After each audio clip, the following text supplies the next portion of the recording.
Zakk Wylde, known to millions as the legendary guitarist behind Ozzy Osbourne and the founder of Black Label Society, has carved out a place in rock history with his ferocious riffs, wild stage presence, and Viking-like appearance. But beyond, the image of the roaring guitar hero lies a far more complex and darker story than many fans realize. A story marked by inner battles, personal losses, addiction, and resilience. Born Jeffrey Philip Wieland in Bayonne, New Jersey, Zakk grew up in a working-class household where music quickly became both an escape and a lifeline. He was a shy, introverted kid who found confidence through the guitar, obsessively practicing for hours a day until his fingers bled. His hard work paid off when, at just 20 years old, he was discovered by Ozzy Osbourne's team and recruited to be his new lead guitarist, a role that would shoot him into the spotlight almost overnight. But fame came at a heavy price: the pressure of replacing Randy Rhoads, one of the most beloved guitarists in metal history, weighed heavily on Zakk, and the grueling tour schedules, media scrutiny, and expectations nearly crushed him. As he began to live the stereotypical rock star lifestyle, alcohol quickly became both a crutch and a trap. Zakk developed a legendary reputation for heavy drinking, and while it was often played for laughs in the media, the truth was far more serious.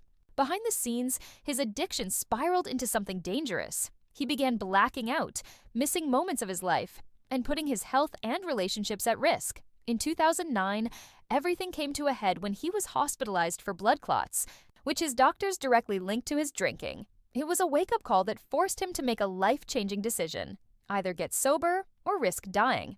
Zakk chose to walk the long road of recovery, quitting alcohol and completely transforming his lifestyle. But sobriety wasn't the only challenge. Over the years, Zakk has faced the crushing loss of close friends and fellow musicians, including Dimebag Darrell, with whom he shared a deep brotherhood. The murder of Dimebag on stage in 2004 devastated Zakk and shook him to his core. He channeled that grief into his music, but the emotional scars ran deep. He has spoken candidly about the depression and isolation he experienced, especially during times when the world saw only the larger-than-life rocker.